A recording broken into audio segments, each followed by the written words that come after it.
काशीपुर गांव में शाम ढलते ही भोलू की चाय की दुकान गुलजार हो जाती थी। आज भी वहीं हरिया और रामनाथ बैठे थे, जुबान पर दिन भर की बातें और ठंडी हवा में गर्म चाय का सुकून के साथ। ओ भोलू, एक नंबर की गर्मा गर्म अदरक वाली चाय बना दे रे। आज ठंड कुछ ज्यादा ही चुभ रही है। अरे बैठो भैया हरिया, अभी बनाता हूँ। आज अदरक भी ताजा है, मजा आ जाएगा।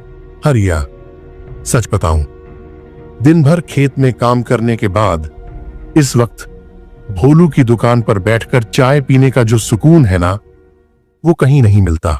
सही कह रहा है तू रामनाथ। मैं तो मजदूरी के लिए दूर दूर गया हूं, शहर, कस्बा, फैक्ट्री, कितनी जगह की चाय पी, लेकिन भोलू के हाथ की चाय में जो बात है वो किसी में नहीं। लगता है भोलू चाय में कुछ जादू डाल देता है।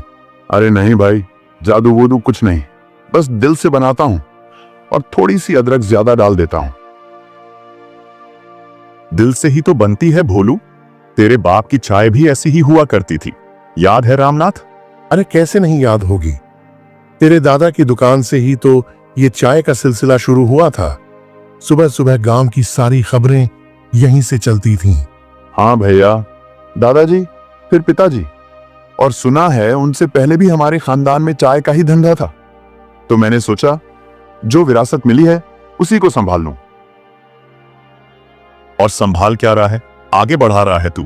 आज देख, गांव का कोई आदमी ऐसा नहीं जो तेरी चाय पिए बिना सो जाए। भोलू की दुकान पर चाय की भाप उठ ही रही थी कि उसी भाप को चीरता हुआ एक जाना पहचाना आवाज गूंजा। अरे भोलू, जल्दी जल्दी एक चाय बना दे। आज ठंड कुछ ज्यादा ही बढ़ गई है भाई, हड्डियों तक उतर रही है। तीनों ने पलट कर देखा। गांव के मास्टर मोहनलाल थे। अरे मास्टर जी, आप बैठिए, अभी आपके लिए भी एक कड़क चाय लगाता हूँ। हाँ हाँ भोलू, मास्टर जी के लिए भी बना। और सुन, आज पैसा मेरे से लेना। अरे क्यों भाई, मुझे क्या भिखारी समझ रखा है? ये बात अलग है कि घर में कई दिन ठीक से खाना नहीं मिलता, लेकिन बाहर जब निकलता हूं ना तो इज्जत को सबसे आगे रखता हूं। आज चाय का पैसा मैं दूंगा। अरे अरे, ठीक है, तुम दोनों ही दे देना। आज एक के पैसे से चाय पी लूंगा, कल दूसरे के पैसे से। कुछ पल की खामोशी के बाद हरिया ने मास्टर जी की तरफ ध्यान से देखा। अच्छा मास्टर जी, आप तो भूतिया किताबें लिखते हैं ना? हाँ भैया, वही मेरा शौक भी है और पहचान भी। अरे तभी तो पिछले महीने आपने जो नई भूतिया किताब निकाली थी, वही मैंने अपने अरुण के लिए खरीद दी थी। वो तो उसे पढ़कर बहुत खुश हो गया। रात में डर के मारे लाइट जलाकर सोता है। अच्छा, तो मतलब मेरी मेहनत रंग ला रही है।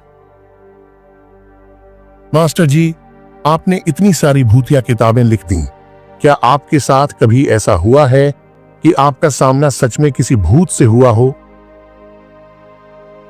भोलू के हाथ रुक गए। हरिया और मास्टर जी चुप थे। या फिर कभी डायरेक्ट किसी भूत से बात की हो? ऐसा तो नहीं हुआ कि किसी भूत ने आकर मेरा नाम पुकारा हो या सामने खड़ा हो गया हो, लेकिन हां, आज से बहुत दिन पहले की बात है, जब हमारा पुराना घर मलयपुर गांव में हुआ करता था। मलयपुर, वही गांव जो अब आधा उजड़ चुका है? हाँ, वही। आज से ठीक 10 साल पहले की बात है, जब हम नौकरी के लिए इस गांव में आ गए थे। एक रात मैं अपने कमरे में चुपचाप बैठा था। न जाने क्यों दिल भारी लग रहा था। तभी पिताजी आए। क्या रे मोहनलाल, आज इतना उदास क्यों बैठा है? कुछ नहीं पिताजी, बस अपने दोस्त वीरू की याद आ रही है। पिताजी थोड़ी देर चुप रहे, फिर बोले, हाँ, मलयपुर गांव छोड़े हुए तो 12 साल हो गए। बीच में तू 1-2 बार गया भी था, लेकिन अब तो कई साल बीत गए। मैंने सिर झुका लिया। अभी पिताजी कुछ सोचते हुए बोले, वैसे भी आजकल तेरे स्कूल में छुट्टियां चल रही हैं, क्यों न कुछ दिन अपने पुराने दोस्त के घर घूमकर आ। ये सुनते ही जैसे दिल के अंदर कुछ हिल गया। सच कहूं पिताजी, मैं भी यही सोच रहा था। काफी साल हो गए वीरू से मिले हुए।